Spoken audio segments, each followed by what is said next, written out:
Bonjour mes sexy curieux et curieuses, bienvenue dans ma cuisine. Aujourd'hui, c'est le 3e rappel des 4 semaines pour prendre soin de soi. J'espère que vous avez passé 2 semaines précédentes intéressantes et avec plein d'attention pour prendre soin de vous. De mon côté, à la 3e semaine, je vous invite dans ma cuisine parce que je vous ai parlé dans mon premier vidéo que j'étais une fan de cuisine.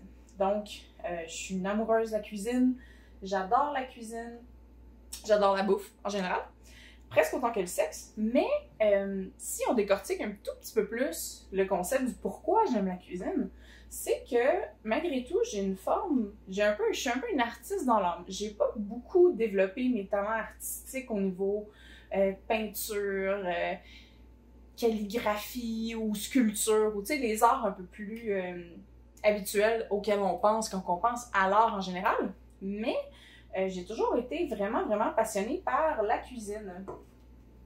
Donc, je voulais vous inviter dans la cuisine pour vous montrer la petite attention que je prends cette semaine, qui est un chocolat chaud. Vous allez me dire, c'est un peu bête, pourquoi j'ai choisi un chocolat chaud versus une recette complète. C'est que à ce moment-ci, l'année passée, j'étais en fait en Belgique. Donc, en 2019, j'étais en Belgique, exactement à ce moment-ci de l'année, qui était aussi proche de ma fête. Donc, j'ai pu visiter là-bas le musée du chocolat. Dans le musée du chocolat, il parlait de la recette de base des Aztèques pour le chocolat chaud, qui est très différente de notre recette à nous, parce que leur recette à eux va comporter beaucoup d'épices. En même temps, je trouve que c'est une belle transition entre les épices d'automne puis l'hiver, donc le chocolat chaud d'hiver. Il y a plusieurs manières de faire le chocolat chaud que je suis en train de faire. Vous pouvez l'assaisonner un petit peu comme vous voulez. Ce qui m'amène, dans le fond, à vous parler du côté création artistique, imagination surtout. Puis du pourquoi ça peut être important de se retrouver, de retrouver une passion créative dans sa vie. Que ça soit pas nécessairement un peu comme moi, que ça soit pas nécessairement au niveau purement artistique, dessin, passe-temps et compagnie, mais comment on peut venir rallumer notre imagination pour venir nous aider à rajouter justement un peu plus de spontanéité, un petit peu plus de surprise aussi dans notre vie sexuelle. Au niveau de l'imagination, ce qui est souvent, je rencontre des gens qui me disent « j'en ai pas, j'ai pas d'imagination, je pense jamais à des choses farfelues, je pense jamais à des choses hors de l'ordinaire ». Ce que j'aime au niveau de la créativité, c'est que c'est un peu plus simple qu'on pense dans le fond à venir entretenir, à venir aussi découvrir si on veut. Puis, un peu en lien avec tout ça, c'est que on se rend compte souvent qu'on a des médiums, surtout au niveau de la sexualité, pour nous aider à venir prendre soin de notre imagination, l'entretenir, la découvrir, se donner des idées. Puis ces médiums-là, ben je parle évidemment soit de la pornographie ou des récits érotiques.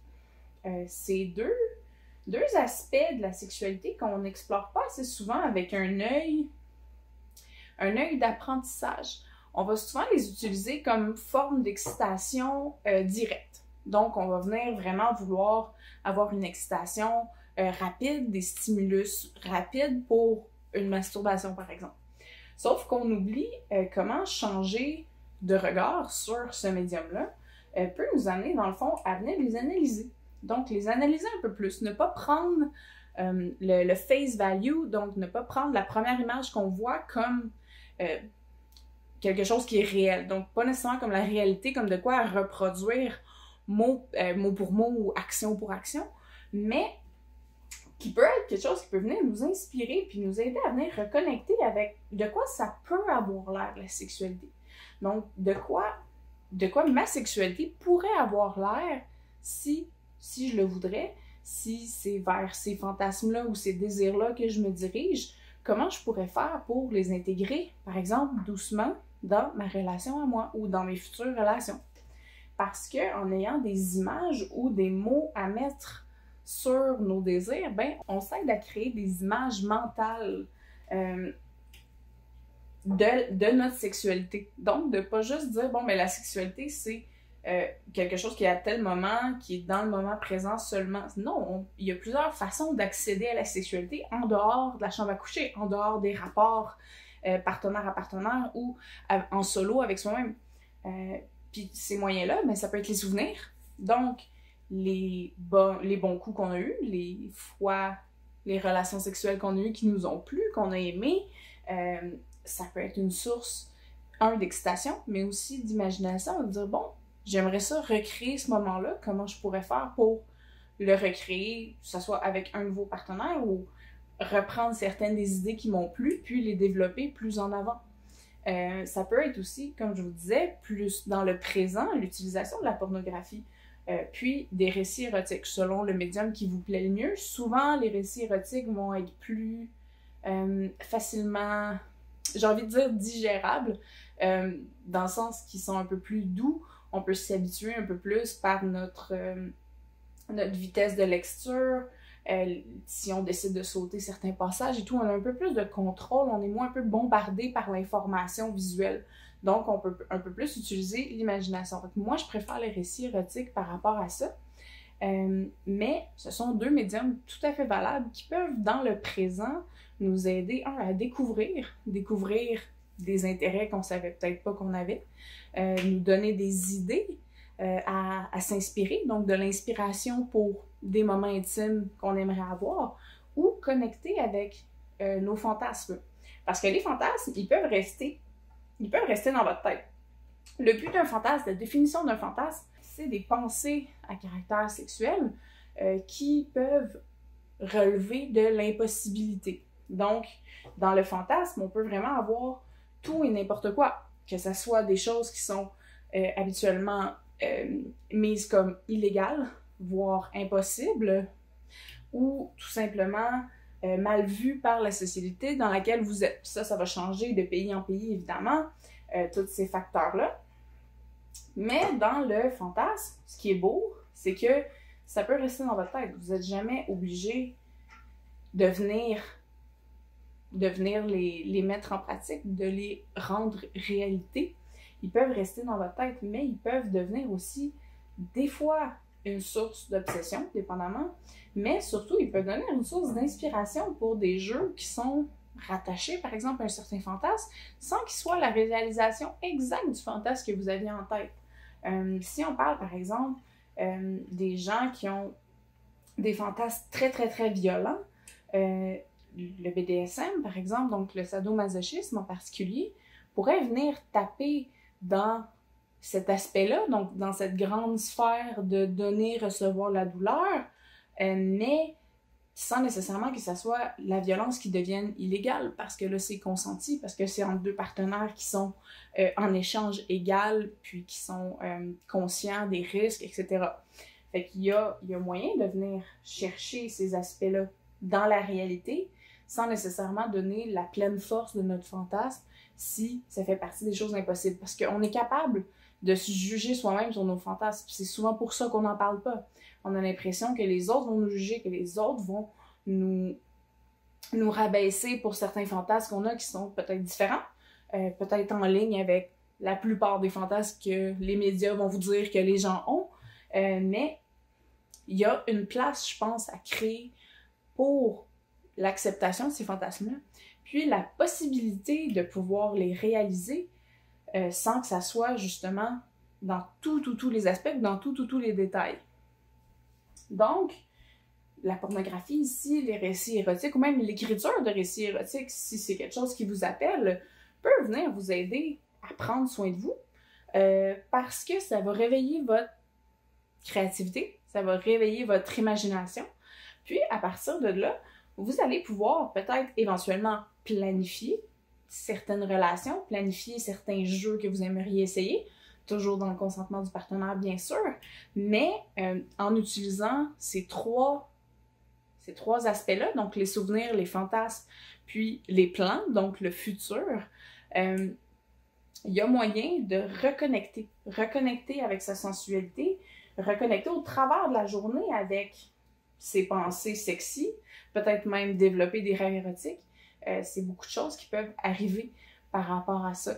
Puis, c'est pour ça que je veux vous dire qu'il ne faut pas juste penser au sexe pour le sexe en tant que tel, mais aussi toutes les formes qu'il peut prendre dans notre quotidien, dans notre vie.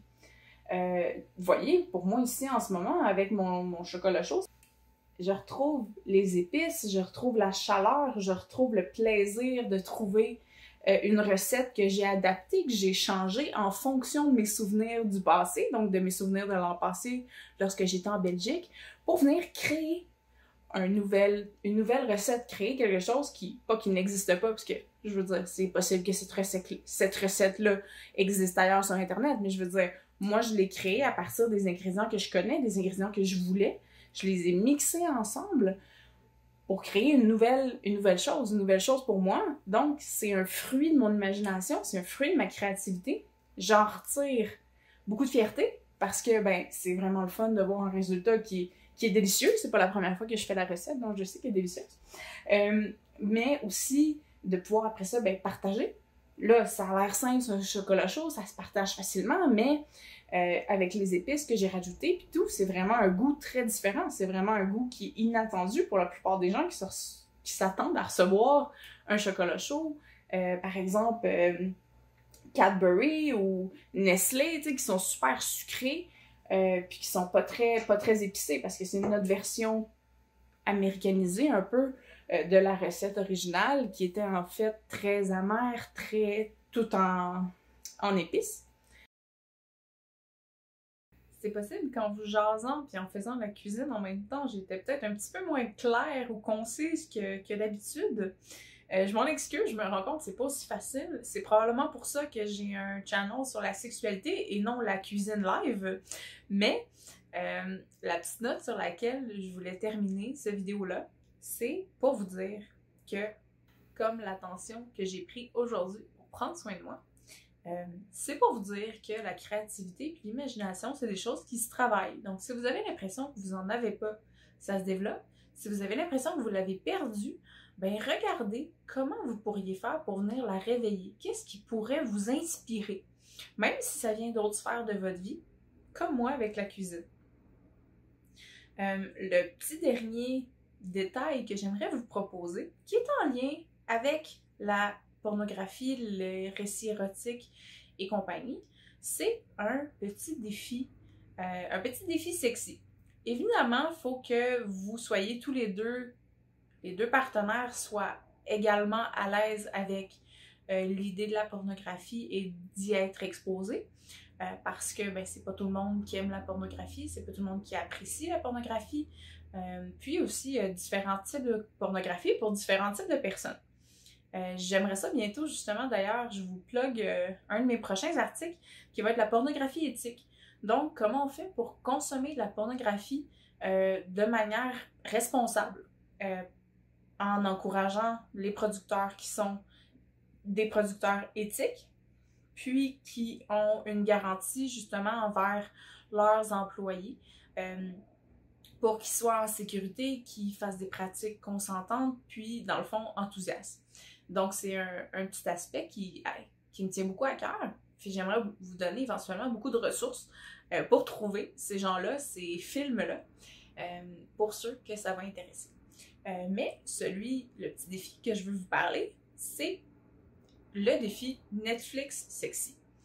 Donc, je sais que le week-end, c'est le week-end tout à l'heure, en fait, peut-être même aujourd'hui, dépendamment quand vous écoutez cette vidéo-là. C'est souvent qu'on va s'asseoir sur le divan, on est fatigué de notre semaine, on n'a pas nécessairement la tête à la sexualité, on n'a pas nécessairement la tête à s'habiller sexy, on a plus envie de faire comme moi, puis de s'habiller en mou, en doux, puis de prendre ça relax, puis d'écouter des séries toute la fin de semaine.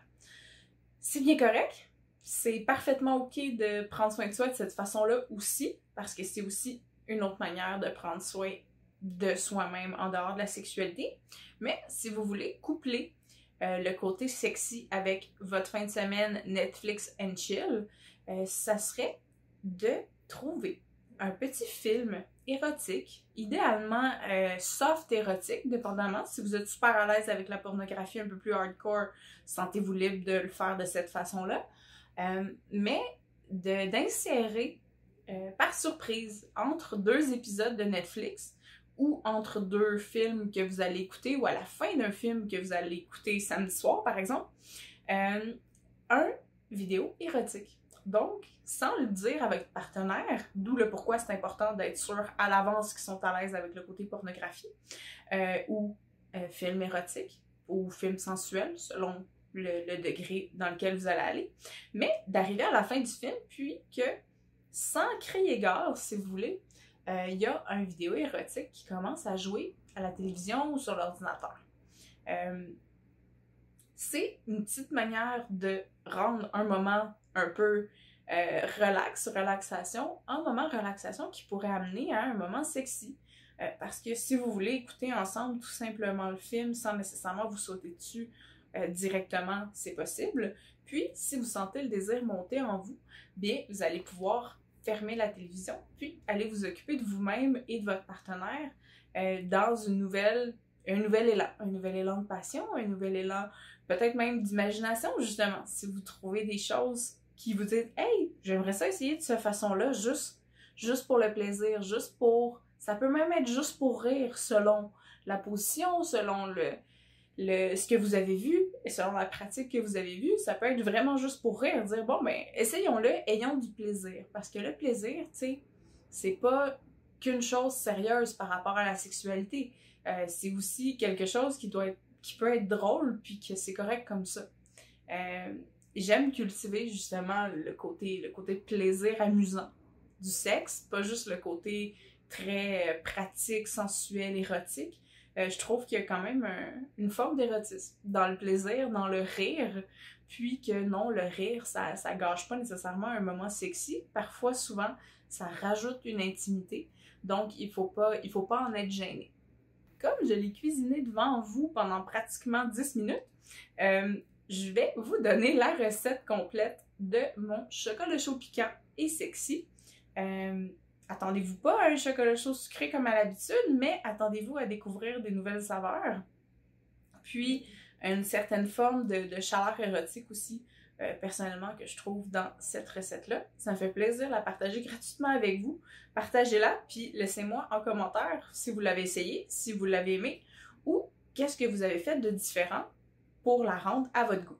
Prenez soin de vous, mes sexy curieux et curieuses. Je vous dis à bientôt.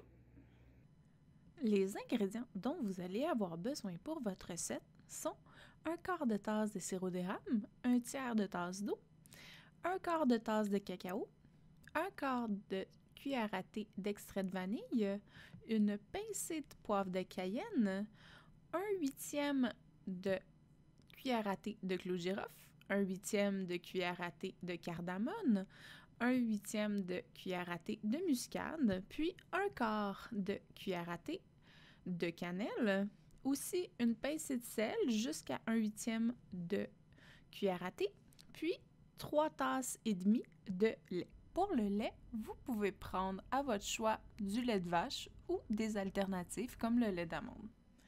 Pour la recette, on va s'assurer de mettre l'eau, le sirop d'érable, puis aussi le cacao à feu moyen dans une casserole. Donc, c'est important de ne pas mettre le feu plus haut que moyen ou 5 selon votre four parce qu'on risque sinon de caraméliser le sirop d'érable. Puis ça va changer la texture du cacao, donc de la recette finale.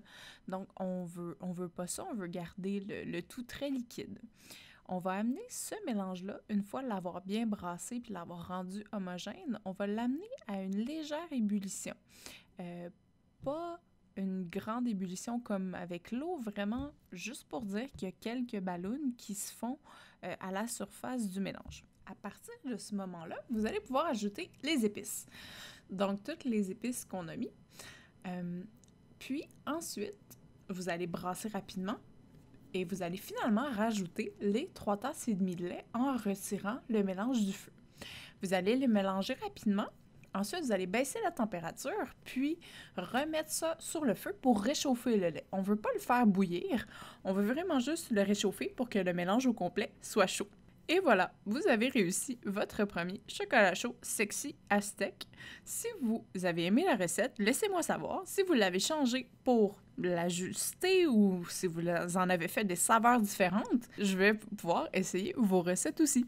Prenez soin de vous, mes sexy curieux et curieuses. Je vous dis à bientôt!